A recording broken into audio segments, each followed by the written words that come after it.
We'll get started in just a minute. We're waiting on one call.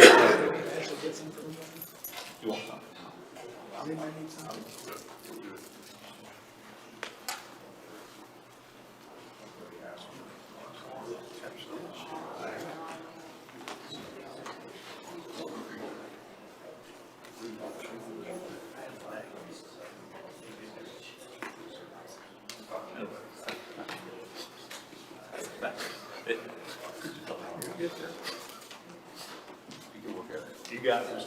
Yeah. One of those big ones you put ice on. Just a glass bottle or whatever you want.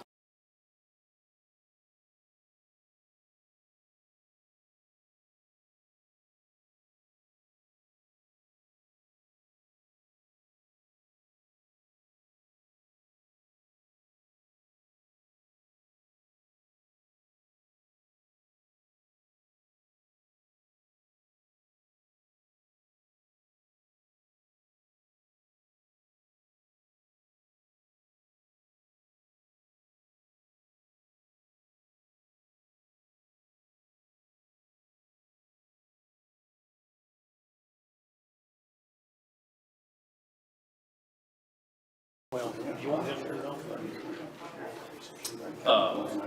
You want up? He's fine. hello, good morning. I'm Chris White, Public Information Officer with Burke County Government. We're here this morning to provide an update on county operations with the cities and municipalities as well. Let me first introduce you to Commissioner Scott Mulwee. Thank you, Chris. Good morning. I'm Burke County Board of Commissioners Vice Chairman Scott Mulwee. I want to thank everyone for being here to receive updates on the County Emergency Services team's response to Hurricane Helene and their ongoing efforts to serve our community as we recover from this extreme weather emergency. I'm incredibly proud of our team and how they've responded from the time the Board of Commissioners issued the emergency declaration up until now.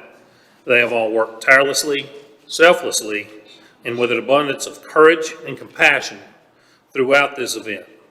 We owe them a tremendous debt of gratitude. I also want to commend our community for its resilience throughout this event and for the generosity of individuals, civic, and faith organizations and our local business community. It's been amazing. In the first couple of days following Helene, we were able to serve approximately 6,500 people using donations just from this community. We've seen overwhelming support for our first responders as well. Our local restaurants have provided countless number of meals to first responders as they have worked around the clock to protect and serve the residents of our county. Everyone on our emergency services team has responded with efficiency and skill under extraordinarily difficult conditions, and this didn't just happen by accident. It is the result of rigorous emergency training and planning that made our staff as prepared as they could possibly have been for this natural disaster. And all that training and planning will continue to yield benefits for our county for the weeks and months ahead. I'd also be remiss if I did not recognize our municipalities, the National Guard and FEMA, who have all been tremendous partners to the county. So special thanks to them. And I also want to mention, let's keep in our thoughts and prayers all the counties that have been affected by this storm throughout the Southeast. At this time, I will now turn it over to my county manager, Mr. Brian Epley. So good morning. As Vice Chairman Mulwee mentioned, my name is Brian Epley. I'm the county manager here in Burke County. I want to say a sincere thank you to each of you for being here this morning. It's been a difficult stretch of days for us in Burke County. For our residents, they've shown resiliency and strength and patience. We're incredibly grateful for the employees that work for Burke County that serve those residents. The self-sacrifice that I've seen from our team here at the county, our emergency services folks, our special operations folks, has really been something that I have been impacted by to our partners and our municipal partners. I say thank you to them. to the volunteers, to the partners, as Vice Chairman Mulwee said, that provided food, that contributed donations. It's really been a testament to the spirit of our community, to their compassion, and it's something that I think will make us stronger on the other side. Our board approved a declaration of emergency following the state's declaration last Thursday, which enacted our emergency operations plan. That plan really has three fundamental phases. Phase one was all about life safety and emergency response. During the event was only a tick under 10 inches of rain here officially, but with the inflow of what came from the high country, we saw water levels and conditions that this region had never seen before. All of our lake levels were higher than our models could predict. I'm very proud of our emergency management function for the voluntary option to evacuate, and largely I believe that it worked. We have one confirmed death in Burke County, and that was a motor vehicle accident with a downed tree. I think that precautionary effort was heard. I think it was adhered to. We have experienced tremendous property damage, life-changing, and we were going to be with those folks and be with those community members in those parts of our community moving forward. But I am exceptionally proud of that life safety and response effort. Our second phase was about infrastructure assessment with a focus on supporting municipal water sewer, as well as the county's function, electric, getting roads open, and making sure that those infrastructure assets were properly evaluated. And then lastly, as we transition into this recovery and rebuild area of focus, it's about making sure that the community is saturated with the assets that they need for life sustainability, and so they can begin to really rebuild what they may have lost. I want to share a couple data points with you that will be available. The county will be launching a dashboard following this meeting this morning. It'll be on our website, and all of this information can be found there. It'll be fluid and updated real time. It'll also use GIS layering. Since the day after the storm, beginning Friday afternoon, we've had teams of county officials that have been scouring the county, doing preliminary damage assessments. It's largely led to some of this information, but just to the robustness of the county response, I thought I would share some data points with you. As the hurricane roared through our region, our 911 system was immediately inundated with almost 4,300 emergency calls. At one point, we lost 911. It was completely down. Our backup emergency call system worked as designed and as planned, and we had about 300 calls routed to Catawba County. We sent telecommunicators from Burke County to the Catawba County 911 Center to field those calls and to take care of their people. It was so important to our folks to be able to be there for the citizens of Burke County as they were calling in need. 48 to 72 hours post-storm, we deployed 75 swiftwater rescues, 75. That was to people's homes, that was to bridges, and I'm I could not be more proud of that team and that special operations team that reports through our folks here for the number of lives that they saved in those heroic efforts. Our team also was monitoring medical needs. We were able to do about 330 wellness checks through 911. We were administering and deploying things like oxygen to high-risk citizens, insulin, a variety of other special type medications. Again, these life-sustaining efforts that without power and without basic infrastructure, folks were really in a tight spot with trees down and access. Total, at this point, we have 246 structures that have sustained major damage, and even since this morning, you can see that actual is now up to 251, so this damage assessment continues to mature. 34 have been permanently destroyed. So our thoughts and prayers are with all of those folks. This link will be live. People can also follow that to do self-damage assessment. So if homeowners download that form, it'll link up to this after it goes through a quality assurance function. But we're going to begin strategically shifting away from to more of a long-term recovery model. I think that's something that's important. Vice Chairman Mulwee mentioned that in the hours following the storm, we were able to spin up a donation center at the Foothills Higher Education Center. That donation center served about 6,500 folks over the last week. We're also deployed pods, points of distributions at many of our 5 of our fire departments. We've deployed about, I think 7 or 8 full semi-trucks of ice to help people keep their food cold. And those immediate reactions are now going to transition to more of a long-term strategy. And we've worked with our nonprofit community and identified the Burke County Community Foundation.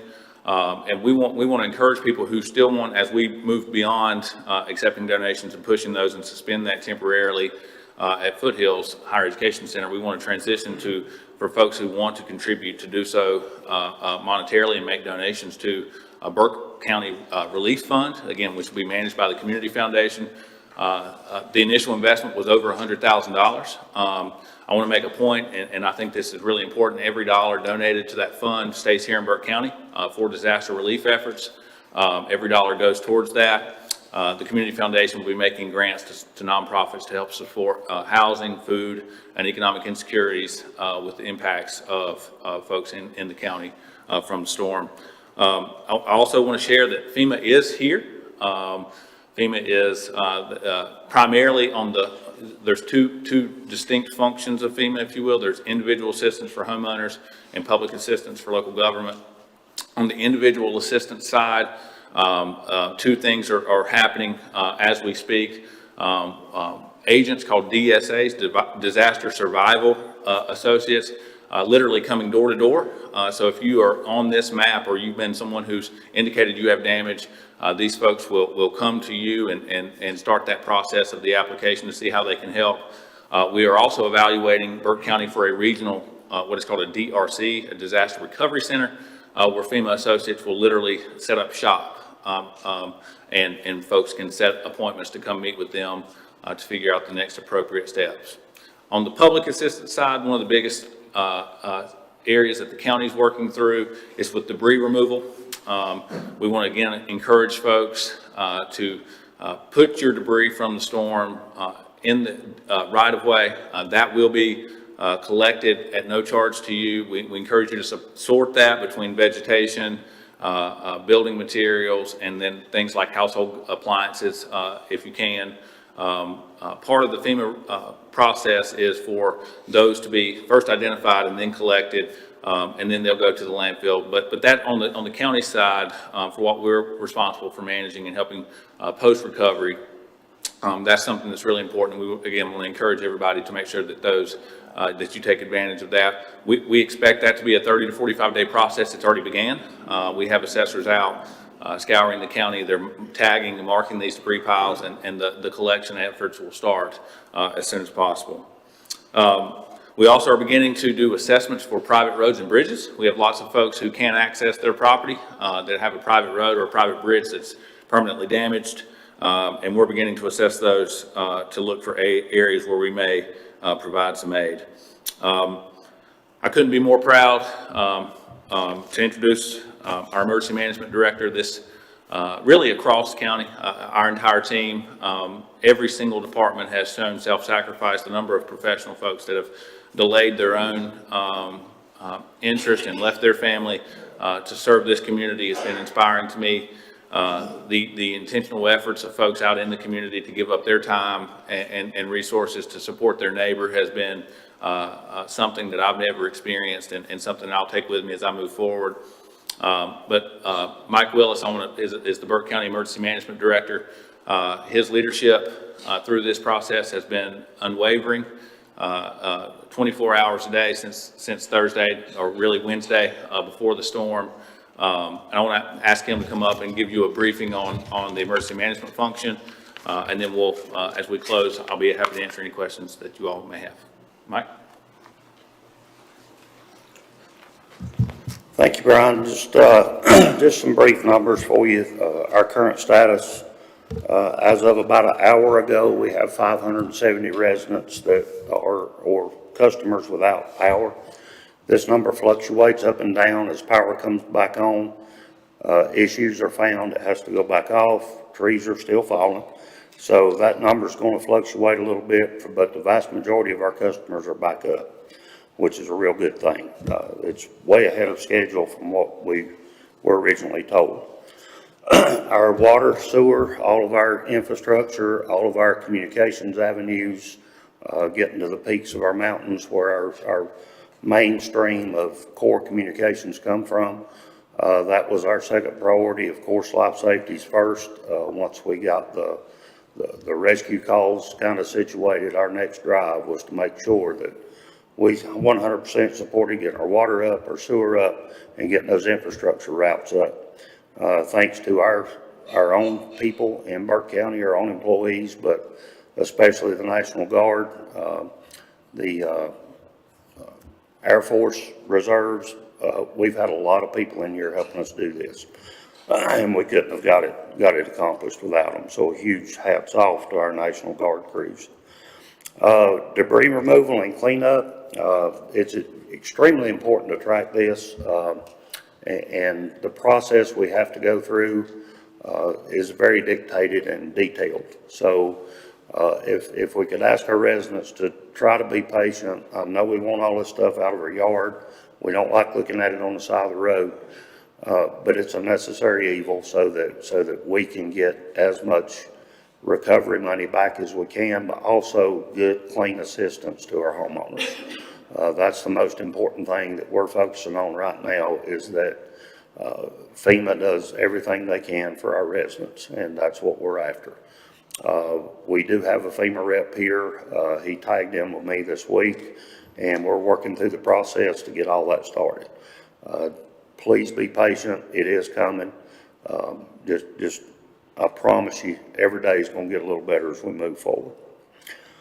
Some safety reminders. Still be aware of down power lines. We still have some, so they'll be for weeks to come yet. Unstable ground that has not been identified that just happens.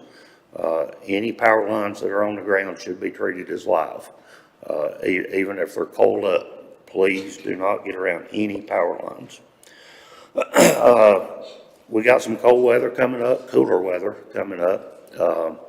And this is likely to progress into some colder weather. We're right in our transition time of year where it's not unheard of to wake up and the mornings be in the 20s. So please encourage you to check on your neighbors, your friends, your neighborhood, your family, and let's make sure that some of these people without power, damage to their heating systems, let's just be a good community partner and make sure that our residents are taken care of. And if you need any assistance with that, please reach out. We'll do all we can to help them. Our shelter officially closed at noon today. And that don't mean we kicked everybody out. We did have 7 sheltered, and those have been transitioned over to a state-supported shelter, which is located in Hudson. So if we do have any residents or citizens that need shelter assistance, please reach out to us, and we'll help get you connected and transported to that location for sheltering. Like Brian mentioned, we're trying to do as extensive and as comprehensive a damage assessment as we can. We in emergency management have a 72-hour window to do an initial assessment. Thanks to our staff, we did a good job at getting that initial assessment done, which queued us up to be a little bit ahead of the game on some things. We're proud of that, but we could not have done it without the employees of our other divisions in the county. So a big thanks to them for that. To continue on with that, our IT department has helped us create some links and surveys that individuals can do on their own. There's no way with over 500 square miles and a population of 90,000 that 10 or 15 people can hit every driveway in Burke County in a matter of a couple of days.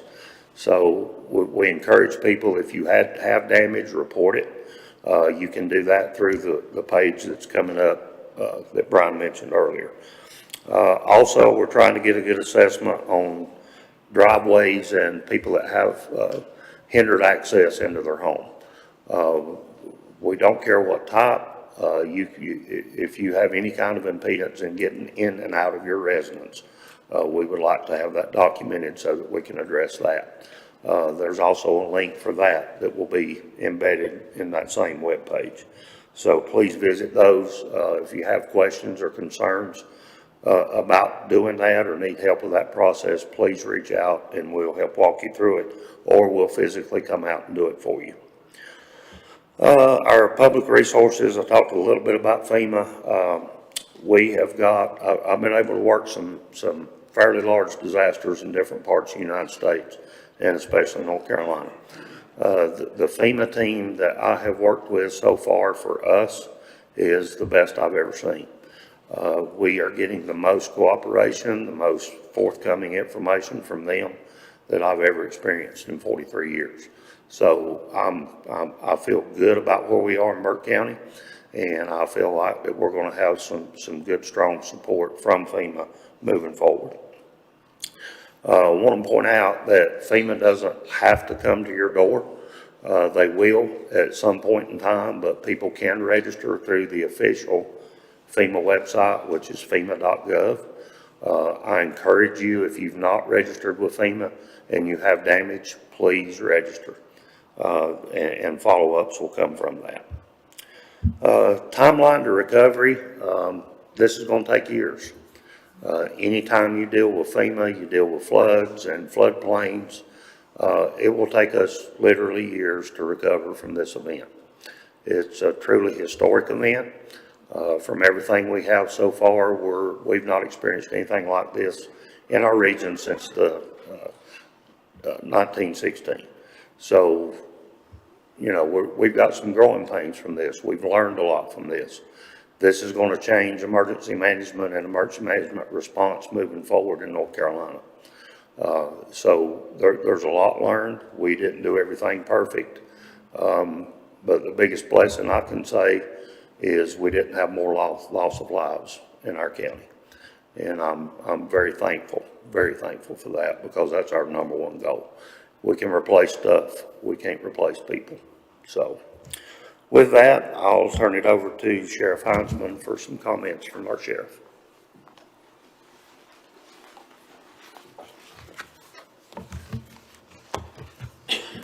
You know, the past couple of weeks have been very trying for the Burke County Sheriff's Office, as well as every other community or county department that is here today. And I just want to thank each of them for their partnerships: emergency management, our EMS, the health department, the county manager's office, 911 center, and the list goes on. DSS for the support that you all have gave us. And of course, we have worked together and relied on each other heavily.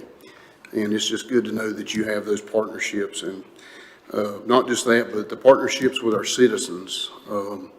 I was extremely proud of our citizens of Burke County. It reminded me of why I'm proud to be a citizen here myself, why I'm proud to be the sheriff of this county. We had citizens stepping up to cut trees out of the road so that us and EMS could get to calls for service. They didn't have to do that. They just felt a need. So I am so appreciative of our citizens and these agencies that are represented here and also throughout the county. We could not have done what we did without you all. The Sheriff's Office has shifted a lot of our divisions within the Sheriff's Office to handle calls for service, to provide the law enforcement presence within our county. We've had SROs. Luckily, there was no school during this thing.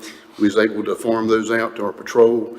Our CID, we split those guys up so that we had a presence at nighttime to keep an eye on vacant houses and vacant businesses that didn't have power, to make sure that those people weren't out there trying to break into those things. And I think that presence, that proactivity helped us out in those regards. So we had to move about 110 inmates from the Burke County Jail to 2 other county jails because we didn't have water.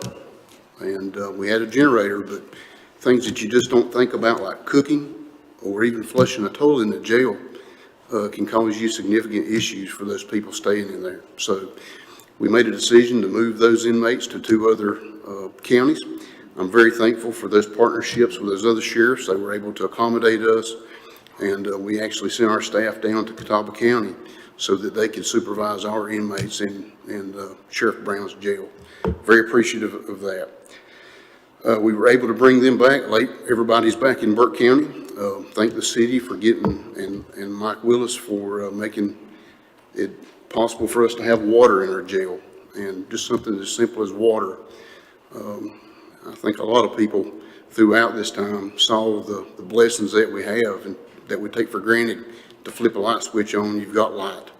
Turn the knob, you got water. And just those simple things, I think that we, just some of those things that we take for granted. But we was able to bring those inmates back and have somewhere safe and clean. The health department helped us with an inspection to make sure that our kitchen was clean and to make sure when we brought those inmates back, they had a clean place to stay. So we're very appreciative of that. One thing that I've noticed, last week we had a significant increase in calls. A lot of it was welfare checks. We've done the best that we could to get to all those. I don't think that we have anybody who's unaccounted for. Able to make contact with those people. Of course, communications was horrible that first week. Cell service, radio service, emergency services really was tested, and the communications was horrible. And once those communications started coming back up, we found people that we need to go check on. And so far, to my knowledge, we've accounted for just about everybody. So very appreciative of that. Another thing that I've noticed an increase in this past week especially is the mental health issues. Our citizens are struggling with uncertainties of not having water, not having power, not being able to get things that they need, not being able to get places. Those things have caused significant increases in fight calls, disturbance calls, domestic violence calls. We've had an increase in domestic violence orders that we've served, even to include a homicide that we had earlier this week. So those pressures are out there. I would encourage our citizens to take a step back, take a deep breath, count your blessings,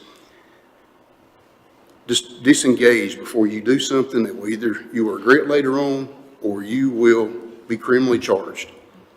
This guy that committed a homicide, that could be a capital case, all because the mental health issues were there. I would encourage you to talk to somebody, mental health professionals, because everybody, and understandably so, has went through a lot this past 2 weeks. Find some help. Don't be ashamed in reaching out for help. Everybody needs it. First responders, everybody needs that help. There's no shame in it. Reach out. Get some help. So, another thing I want to caution you about is scams out in the county. We've already had people to show up, especially at some elderly folks' house, and say, I can fix that for X if you go ahead and pay me. That's probably a scam. And don't trust people who just show up at your house. If you feel uncomfortable with the people that are there, call the sheriff's office or law enforcement. We would rather us go out there and check those people to make sure that they are legit instead of you losing tens of thousands of dollars to some scammer, because they will come scam you out of money. They'll go lay down at night. They don't care. So please be very cautious about people who are trying to help you. Verify those people so that you do not get scammed.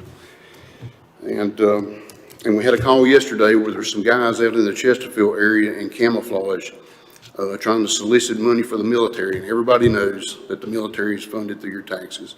But they're out there. They will take advantage of you. That's all I've got. Thank you so much. And I will turn this over to our Public Health Director, Danny Scalise. Thank you, Sheriff. For citizens that are out there in Burke County, if you're on a municipal water system, there are no active boil water advisories in the county. All of the restaurants in the county have complied with all the boil water advisories, and we appreciate that they've been able to help adapt to those rules and help feed everyone in the county during this trying time. We thank them for their patience and their willingness to work with our team to keep the county safe. Now, several of the households in the county are on a well system for their water. Burke County's well program began in July of 2008. Since then, we permitted roughly 926 wells, and many wells were done before that time. Older wells may be at greater risk for contamination from bacteria. If you have a well and you believe it's compromised, you should use bottled water only and use the well water just to flush your toilets.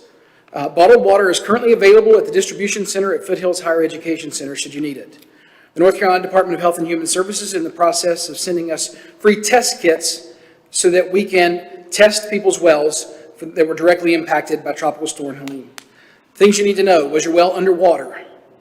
Were there large pools of water around your well? And once your power was restored, was there any change to the color or the odor or the taste of your water? Once we get these samples, they will travel by courier, and they have a 30-hour time frame. So there's some scheduling that we'll have to do from the time the sample is taken to the time it's tested. Typically, well bacteria sample test results are done within 72 hours. I'd like the public to know that this is not a typical time. We are forecasting longer than usual wait times for these results. The only people that should work on a well are the owner of a well, a licensed plumber, or the certified well contractor. We would prefer the certified well contractors. A list of those well contractors is going to be on burkenc.org/Helene. Before testing, the well must be disinfected. There are resources available about disinfecting your well on burkenc.org/Helene under the heading Well Information. The North Carolina Department of Health and Human Services is creating a disinfecting kit they will be sending. We should receive them sometime next week. They will be made available to the public, and we will let you know on social media once we receive them.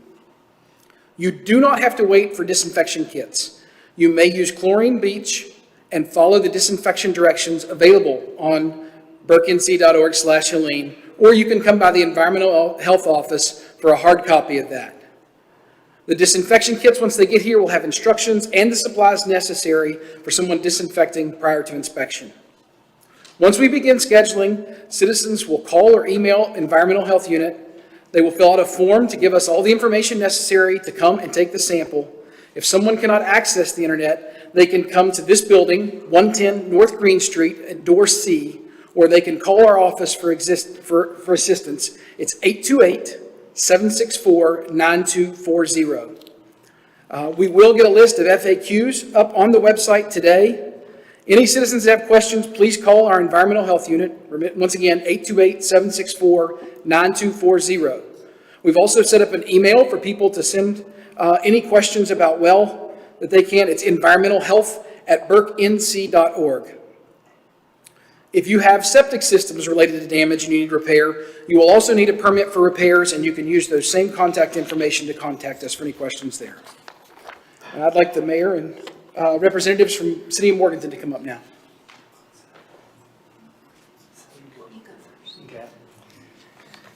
Thank you so much. The City of Morganton obviously was underwater for a while. Our city crews and city staff responded immediately. I'll have the city manager give you more details and specifics on that. But I want to thank the cooperation with our other towns, other cities across North Carolina who came to help. Greenville, Wilson, Shelby, Albemarle all came to help restore utilities. And that was critical for us. Our water and sewer needed some help, and the manager will cover that. But I just want to express my thanks to the citizens who were so patient, because in a crisis like this, it's easy to lose patience. And I'm so thankful that our patients in our city hall and the electric department, which took the most of the calls, was able to restore power as soon as possible. At this point, I'll call on Sally Sandy, our city manager, to come forward.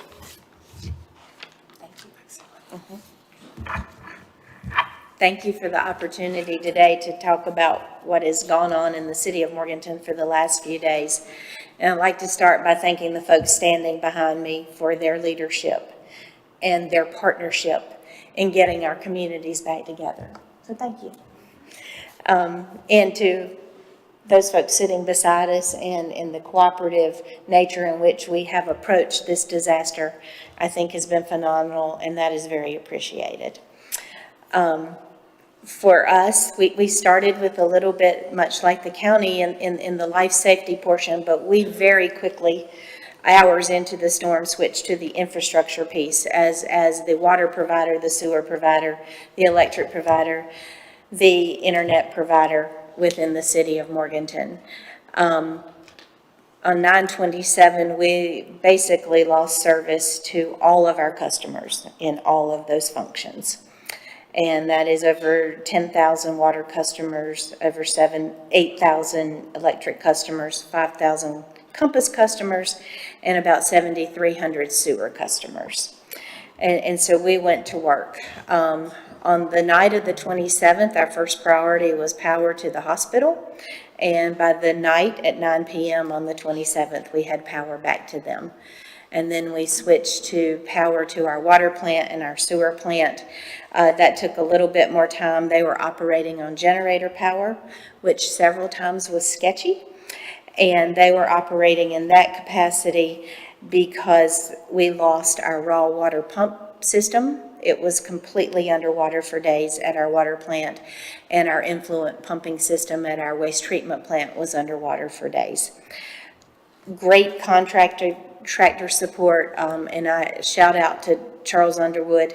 That crowd prioritized us. They came as soon as we could get to pumps. They took them out. They took them back to their facilities. They dried them, they refurbed them, and they were back in restoring them so that we could continue to stand up those services. By 10/1, the water system, I'm sorry, yes, that's right. By 10/1, the water system was fully stabilized. The distribution system, all of our tanks and lines, and we provide water to the town of Drexel, to the Brentwood Water Corporation, to Burke County, western parts of Burke County. We were fully stabilized. Our distribution system was full, and our testing was done. And by 10/1, 4 days after this started, we began lifting our boil water restrictions in areas of the city. Super proud of that effort and really very grateful. Our wastewater plant took a little bit longer. By 10/2, we were at 25% capacity.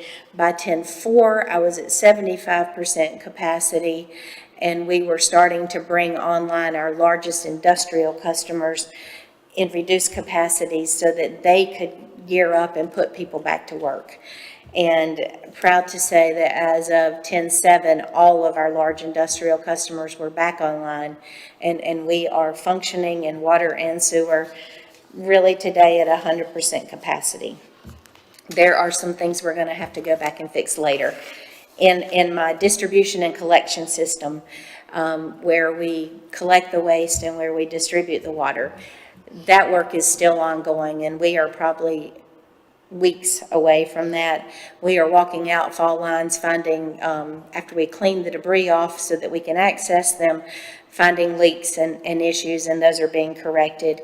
We have been supported by the city of Lenoir and the city of Albemarle with crews that are still here today working with that crowd so that we can get that system up and running and get our leaks stopped sooner. And we are appreciative of those partnerships. As of today, I have about 90 customers on our Compass system without service. 60 of those are in one area where we had to wait for some power restoration by Duke Energy. Part of my system, even though we're the public power provider, and I'll get to that in a second, we do have part of our system served by Duke Energy. And so working in conjunction with them, that's going to be reduced to about 30 customers today. Parks and recreation, we are the biggest park and recreation opportunity, and we talked earlier about mental health, and we've been concentrating on trying to get some of those opened up for our citizens so that they can release some tension and have some opportunities to get outside and look at things a little differently. We have 12 parks. They were all damaged. Several of them underwater. Today we have 6 parks fully reopened and are working on the others. I need to mention the Greenway. That is a heavily used park. It is not open. We are in the process of assessing the structural damage to our bridges and clearing debris and looking really at the condition of the Greenway, and that will be a while, so we ask for patience for that. In my community house operations, and that is a local banquet facility that we have the privilege to own, and I have the staff there. On the night of 9/27, our chef and her family that did not have power made their way to the community house. And that night, she and her family started with a gas grill serving city crews that were out and about and working with the food at the community house. By the next day, on Saturday and Sunday, that operation had shifted to a 3-meal-a-day operation with 130 community volunteers that came together. That operation ended yesterday at lunch, in that we served the city crews that were working and responding, the county crews at the health department, the EOC, the 911 center. I've missed something. Sheriff's Department. Did I miss EMS? All of them. And as of yesterday at lunch, we served over 4,700 meals out of that facility with our staff and our volunteers, and I could not be more proud of that. Electric. So I am wearing my Public Power t-shirt today because it is Public Power Week. And I cannot think of a more fitting tribute this week.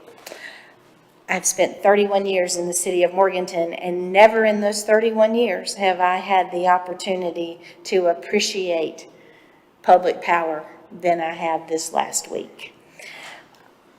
My electric department has 24 people in it, and obviously all of them are not electric linemen, and they don't all work in the field. Over the last days, we have had 70 linemen working out in our system to restore massive devastation, tree cutter crews from a variety of partners through our Electricity's Mutual Aid program, and it has worked. And today we have less than 10 customers in the city of Morganton without power. And those are basically customers now, and there's a few more that are going to have issues at their homes that are going to have to be dealt with before we can restore the power. I think it's important to say that we had crews of linemen, and they came in on the 27th, the night of the 27th, and the last of them left yesterday morning. They came from the city of Greenville Utilities, the city of Wilson, the city of Newton, the town of Maiden, the town of Granite Falls, the city of Albemarle, the city of Gastonia, the city of Washington, and then from a contract tree crew, Island, out of Boone. Amazing. The city of Statesville, High Point also sent us supplies along with all of the other cities I just mentioned, and they delivered poles, transformers, arms, you name it. They delivered it, and they delivered it to us multiple times each day. And for that, we are very grateful. And truly, that effort has been large and amazing. We have spent time trying to take care of our community within the city that has been really, their lives turned upside down. We have had 14 homes with significant damage and some flooding in several areas in homes. We have 14 homes that are unsafe to be occupied currently. We have 55 businesses that flooded. All of our commercial property has been visited and evaluated by our building inspections and that team. And these homes most definitely have. We have done over 60%, laid eyes and inspected over 60% of our residential properties. We are now relying on the homeowners at the others to call us if we need to get out, and we will do that. Our efforts have been to restore restaurants and to work very closely with those folks in getting them back up so that the people of Burke County can eat. And that has been our top priority there. We are now switching to homes. I need to emphasize that no home or business in the city has been condemned. We have not deemed a single structure that cannot be restored and put back into use again if the owner so chooses to do that. And we are working with them to make that happen. And then we have also waived all fees relative to any permitting relative to storm damage and getting those properties back up and running. It has been quite an effort, and it has been very rewarding in this effort to go through it with partners and to have, and out of all that, we've received donations, we've received gifts and supplies that have been brought to our people who are working, from contractors that we work with, from consultants that we work with, and the outpouring has been amazing. And thank you to all of these partners, and now it is my pleasure to introduce to you the town of Drexel, the mayor and the manager. Thank you. Good morning to everyone. So I'm the manager of the town of Drexel, Bill Carrol. We're a small town, about 1,800 residents, just to the east of Morganton. And we are also a water customer of Morganton. So we, along with Morganton, dealt with the water crisis. And that was certainly something we didn't anticipate and expect. But thanks to the city of Morganton and resolving that issue, getting our system back online, and to our staff, public safety, of course, who were out there during the storm, saving lives, preventing vehicle accidents, and just keeping the town safe. And also to our public works crews who were out there that morning, throughout the night, trying their hardest to get people back on power. Our initial strategy was, given a large circuit we have that goes up a back road where a lot of trees fell, but it also serves our pump station for our sewer and our distribution system for our clean water. So that was our number one priority. And I was on the phone that evening with the City of Greenville crews on their way to assist our small town. We only have 3 electrical linemen on staff, and we had more on Sunday. We had 23 linemen. So I said to those crews that we wouldn't have been able to climb out of this for probably a year, maybe 2, with our power system. More than 50 poles had to be replaced. Hundreds of feet of wire had to be pulled. That effort just wouldn't be possible for a small town like Drexel, and thanks to those partners, through our electricities, through our other public power agencies, we were able to get that done in 10 days, which would have taken years, or at least a year. And of course, thanks to the city of Morganton, opening up the community house for our workers was huge. Because one thing you don't think about when you're trying to organize this is, where are people going to stay and where are they going to eat? We've got to keep them fed. We've got to keep them housed. And the city of Morganton came through for our small town and really assisted with the community house and their staff. They were so excellent with not only the quality of the meals, but the variety of meals. There was something different every day, and it kept the guys fed and happy as they were working 16, 18-hour days to get the system back online. And as of now, similar to Morganton, under 10 without power, those are mostly individual cases. We're waiting on either contractors to come through and make those repairs, or waiting on the homeowner. Fortunately, no loss of life in Drexel. Property damage is mostly minimal. Some home damage, but as far as we know, there are no catastrophic cases where there's no one who is housed at this time within the town limits. And of course, the county manager and everybody at the county keeping us municipalities, even the small ones, informed about what's going on, having regular meetings. We can't thank them enough for being a partner and helping us to get the message out, because they have a bigger staff and more resources than we do, and they've been imperative in helping us do that. And even now, as I've had meetings with some of their finance staff and helping with the long term and helping with FEMA response and FEMA grants, they have made clear to me that they are here to help no matter what we need. So I can't thank enough to the county for their efforts, and of course all the public safety professionals who helped save lives that day. And our water system, electric system, and sewer system is back online at 100%, less than 2 weeks from the disaster, which is a testament to the people out in the field and the guys who are doing this work, guys and girls who are doing this work. So thank you for that. And at this time, I'll let Dennis Anthony, our mayor, have a few comments if you'd like to add anything. Thank you, Bill. This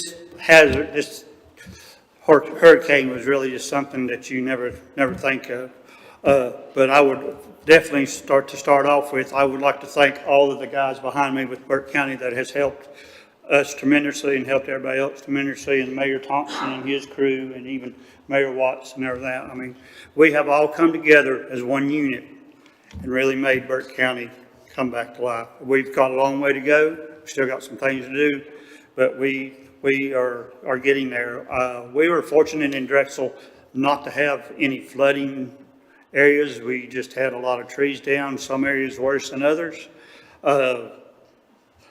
Bill come in, we hired him in January. He has come in and he took control, and he come in and took care of everything and coordinated everything with our people, or with Roger Burleson, our maintenance man, Chief Ritchie, and Chief Wilkie with the fire department. Plus, I would like to thank the city of Greenville and the city of Wilson for letting some of their guys come and help us out. That was a tremendous help there. So as I drove around Saturday and checked and see the hazard, what was going on with damages and stuff, I was just amazed at how the people of Drexel were already out, and I'm sure they were everywhere else, but the people, neighbors helping neighbors, getting trees out of ways and everything like that. I told our chief of police at our town meeting the other night that I didn't realize that a chainsaw was part of a police equipment, but as of that Friday night and the rest of that week, it was, because our officers was right along with our maintenance guys cutting trees out of the road so people could, emergency vehicles and stuff could get through. And I really appreciate all of them. And I just want to say that we are proud to be partners with everybody here. And I just want to thank everybody for what we've done, and thank you, Bill, for your leadership in this. And now I'd like to turn it over to Mayor Charlie Watts. Thank you, Dennis. As I sit here this morning, I hear an overwhelming theme on things, and that is community, partnership, working together, and teamwork. During this storm, historical storm, I'm happy to say that I was contacted or made contact with pretty much everyone behind me and everyone sitting to my left and right, because we all work together for the betterment and for what's best and to take care of our citizens. Not only that, our citizens come together. And I think it's, again, an overwhelming theme to see our citizens work together beside our municipal employees and our county employees and beside their neighbor, clearing streets, making sure they had water, making sure they had food.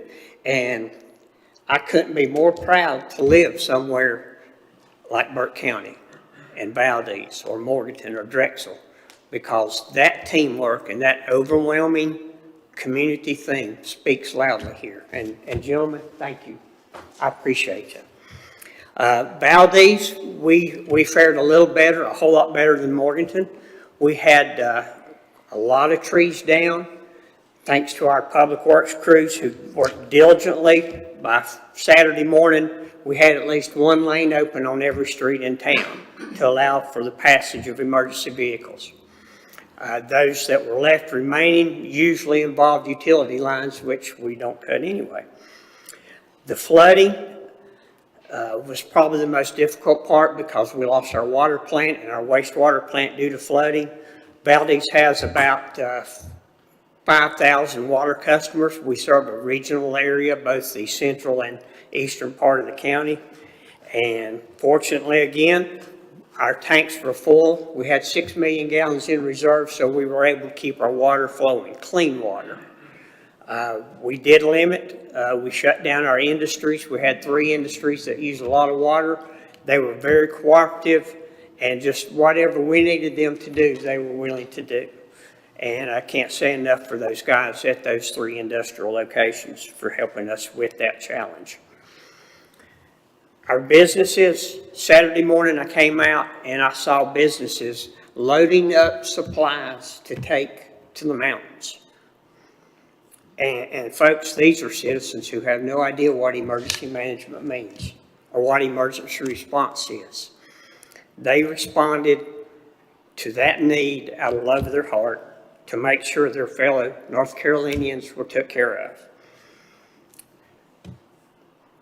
I can't say enough for our employees who worked diligently for the last week or more, restoring our streets, restoring our water, ensuring that our town was back up and running to provide the highest level of services possible for our citizens.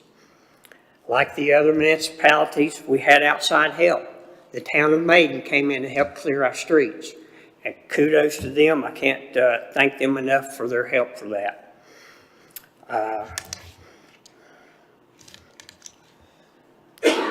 Our interim town manager, Bo Weichel, he got baptized by fire, much like a couple of these guys behind me did, and the manager at Drexel. Baptized by fire because he's an interim manager, never been through anything like this before, but he stepped up to the plate, and as far as I'm concerned, he knocked it out of the park on every issue, and I'm very appreciative of him to that. Our Rock School staff stepped up and became a donation center. We've been shipping things to the smaller communities in the mountains for close to a week now. And again, it is overwhelming the amount of supplies and donations that our citizens are bringing in. Heaters, kerosene, food, diapers, you name it, we got it. We're like Walmart and Valdese. We had one lady who saw the need, Googled the address for the Rock School, and had FedEx deliver in that extent of time to provide for someone in need. I think that speaks highly for our citizens and highly of our municipalities and our partners at the county. And I don't have the words. God bless North Carolina. God bless Burke County. Thank you. I'll go in closing and saying we can't do this without our media partners as well. We appreciate your partnership in getting our message out there. When cell phone service was degraded across the county, even WIA and emergency alerts were not getting to them. The only thing they had was TV and radio. So thank you for that, and we appreciate that partnership. This will conclude our press conference. We'll take a few questions. We do have a microphone to go around the room if you have those questions.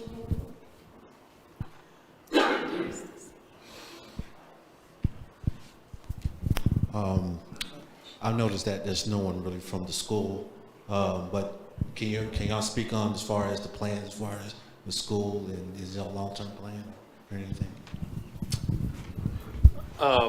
I do know that our schools, public school systems in Burke County did report back today with a 2-hour delay.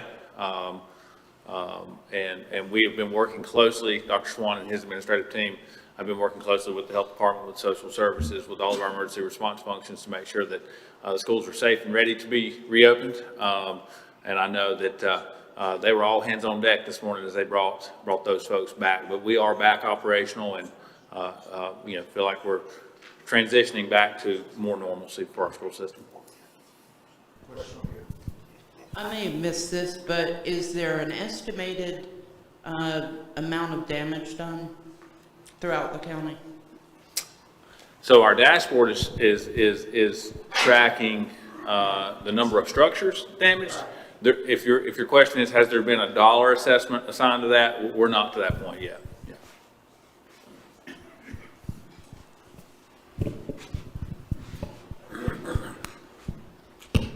And you guys had touched on this earlier, just in regards to federal response, FEMA, obviously, you guys were talking about that.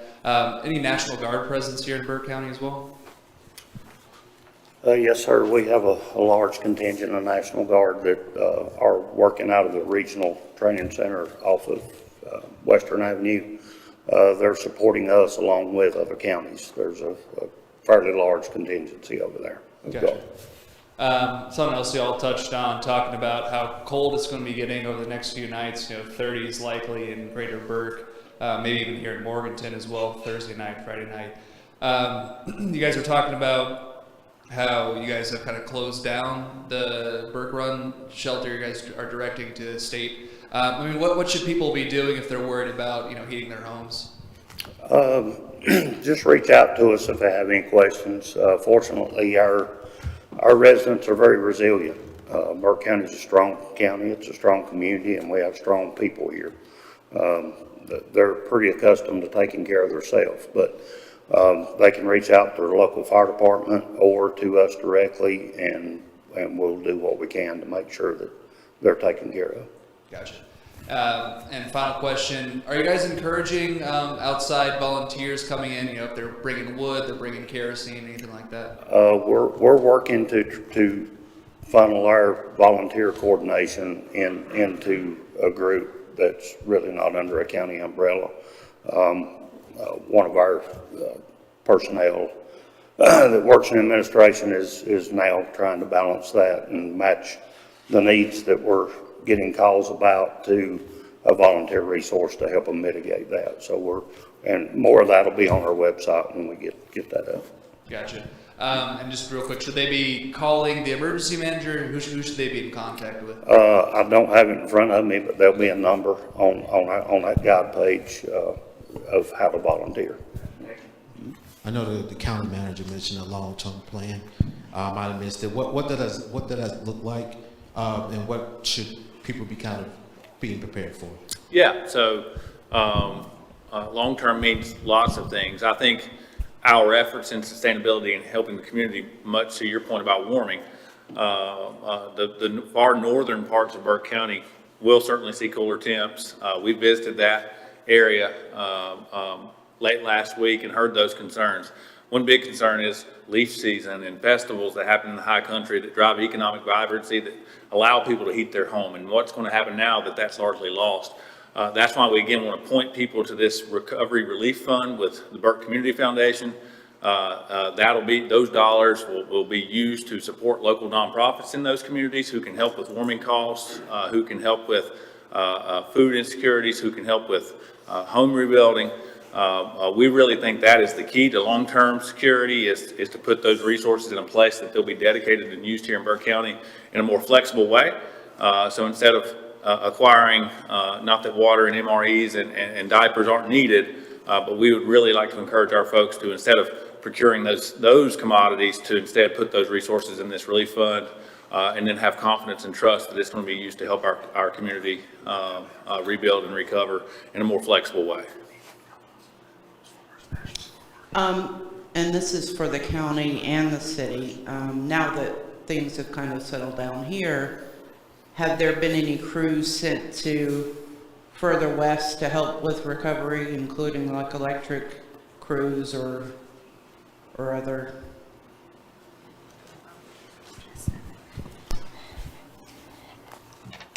We have not sent any of our city crews west.